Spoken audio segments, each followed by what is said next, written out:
joined here today by the victorious Sodiq Yusuff, coming off the big win over Andre Fili. I think showed everybody where exactly he is in the division. Thank you so much for joining me, man. How are you?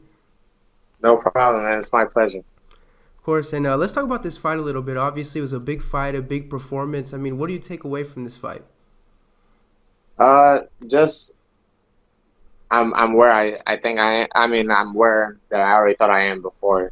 That's it. I'm happy I got the win and I'm ready to move on. And what did you think of the reaction when you got back on social media? I mean, do you think you showed a lot of people where, like you mentioned, that you are where you thought you should be? Yeah, basically, I saw a lot of his fans thought that he had won, but I think majority everybody kind of saw it the same way the judges thought. For sure, and let's talk about the performance a little bit. I mean, is that the kind of fight you expected out there against him? I mean, you're up against a guy that's very tall, very long out there.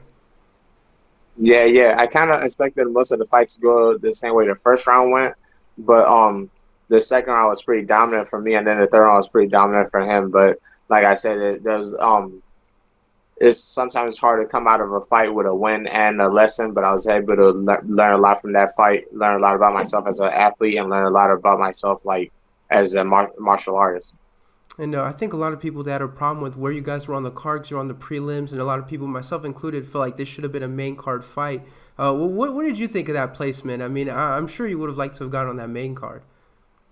The thing is, I feel like the people that do the scheduling for the UFC, they have a pretty good grasp of what they're doing. Like when I first heard that we was going to be on the card, I thought for sure it was going to be on the main card too. And just like the rest of the fans, I feel like our fight was kind of one of the fights that the fans was looking forward to the most, outside of course, Conor McGregor. Right. But like I said, the fact that we was on ESPN is not so bad either. There's a lot of people that are gonna watch on ESPN that aren't gonna necessarily buy the pay per view, and then there's a lot of people that are gonna watch ESPN and they need a reason to buy the pay per view, so they're gonna put like an action packed fight on the ESPN portion. So I think that was probably the main reason why they put us on there. Right, that makes a lot of sense. I know when the Grasso fight got canceled, people were talking about like this is the fight you got to put on the Yeah, main card before they put Brian. exactly. Did you hear anything about that, or was it just you just found out like everybody else what happened? No. We already knew that it was gonna be O'Day and Kelleher. Yeah. We knew they were gonna move. We knew from way before the fans did. And like I said before, I'm pretty sure it's because they wanted to put something spectacular on the free portion of the card to get people to pay for the pay per view. For sure. And did you feel that boost from ESPN? Because I mean, you mentioned a good point. You were on the ESPN portion of the card. I think about 2 million people tuned in. I mean, did you feel that boost from being on ESPN? Yeah, definitely. This is the most I can't tell if it's because I was on ESPN or if it's because of the fact that it was a Conor McGregor card. Right. That plays a role into the card too. But there was definitely a big jump between the last fight and this one. For sure. You mentioned Conor McGregor being on the card. You were a part of a big fight week because of Conor and everything. Did this feel like a much bigger event because he participated? I mean, what did you feel on your end? But believe it or not, well, of course, when it comes to like the actual arena and stuff like that, it feels a lot bigger. But when it comes to like fight week, it's because I just came from the DC Stipe card, Oh and yeah, I was on the card for that one, so I had to do a lot more media stuff, and I had a lot more obligations to do during fight week. This fight week was pretty chill. It's kind of like the Conor McGregor show, so. I couldn't complain. I loved it. The fact that you just gotta show up for weigh-ins and that's it is it's a lot easier on the athletes. for sure. And did you get to see anything cool behind the scenes? I know a few guys were in the locker room with Conor, some with Cowboy. I mean, did you get to see any of that stuff? Nah. I don't think the main events they don't share locker rooms with the rest of the fighters. They usually split up the main events. Those guys usually get their own locker room. Ah, okay, yeah. So I guess there's no chance of being with them. We talked about the fight a little bit, but something I was very excited about, which I'm sure you and your family are very excited about. You guys became American citizens, man. How does it feel to be an American now? It feels just as the same as it was before. It's just more opportunities for us, or at least better opportunities for us to take advantage of, because it will help us with filing for getting my brothers and sisters over here. And what was that process like for you guys? I know we talked about it a long time ago. You guys were practicing the first president, Abraham Yeah, Lincoln, and all that stuff. What was exactly. what was that The process? Yeah, it was good. You know, we spent a lot of time studying the actual test, and the actual day of the exam. It was pretty easy. It was easier for my mom and my brother. I think they got perfect scores. Oh wow! I got one wrong. No, I think I got two wrong. But yeah, but I still passed, so it's okay. You Right, know. yeah.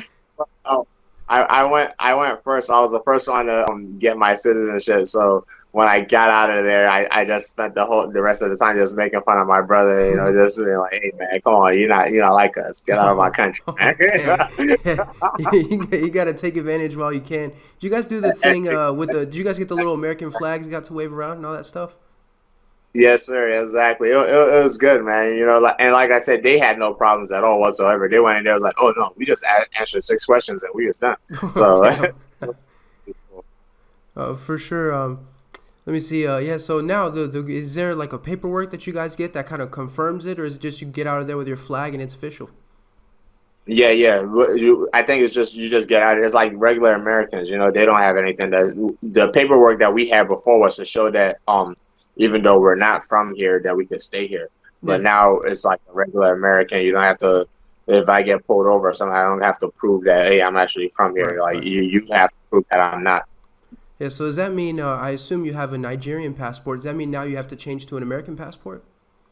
They give you an option because I did turn in my Nigerian one, and now you can either have both or you can have the American one. But the American passport is pretty powerful in the Yeah. world. You know, I think that it's probably the most powerful passport. No, the second one. I forgot what country they say it has the best passport that you can have for traveling. So I am gonna trade. I still haven't gotten it yet, but I'm working on. I think I'm gonna try to get it next week.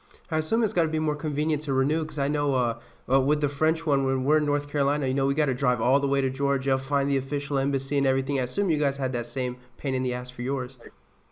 Exactly, exactly.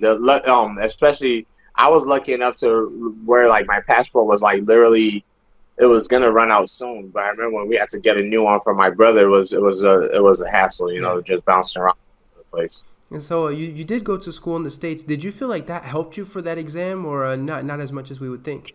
No, not at all. Not at all. Like the first day we was practicing for the test, um it was just wrong, wrong, wrong, wrong, wrong. Unless you're actually studying for that test, you're not gonna. It's an easy test to Right. pass once you're studying for it. But if someone just sprung that on you, there's no way you're gonna get that. Yeah, that's crazy. Because I was thinking about that. I was like, well, if I just took it out of the blue, I went to school in the States, like, it should be good, right? But yeah, I guess it's not that simple. I don't think most citizens of America could pass that test. Right. But you are part of the citizens that did it, so that does put you in a special place. What do you do now that you're American? I mean, you mentioned your family a little bit. What's the plan? What are you planning to use that with if you're able to reveal some of that stuff? Yeah, you know what? I was gonna answer, but I guess you're probably right. Maybe I shouldn't be talking about it. So yeah, I don't know. Yeah, for sure. You don't want to put you in jeopardy or anything. Obviously, it's a big deal. Exactly, exactly. So I want to talk a little bit coming off this Andre Fili fight. The talk going in was like you're this prospect, even though you're on the big stage, and then a win against Andre kind of lets us know whether you're still a prospect or not. Do you feel like this is the fight that told people you're no longer a prospect and now you're one of the contenders? Yeah, definitely. Because I feel like Andre's definitely held a solid spot in the division for a while, and based off like his prior fights, his wins or his losses, you could definitely anybody that could get past him definitely they belong in a different part of the division. You know, it's not. I wouldn't call him a gatekeeper, but he's definitely represent a certain level that you have to be able to accomplish to be looked at as someone that could be a future contender for the belt. Right, and so now you're undefeated so far in the UFC. What's been the key for you? I mean, is it about the training? Is it about the mentality? What's been the key?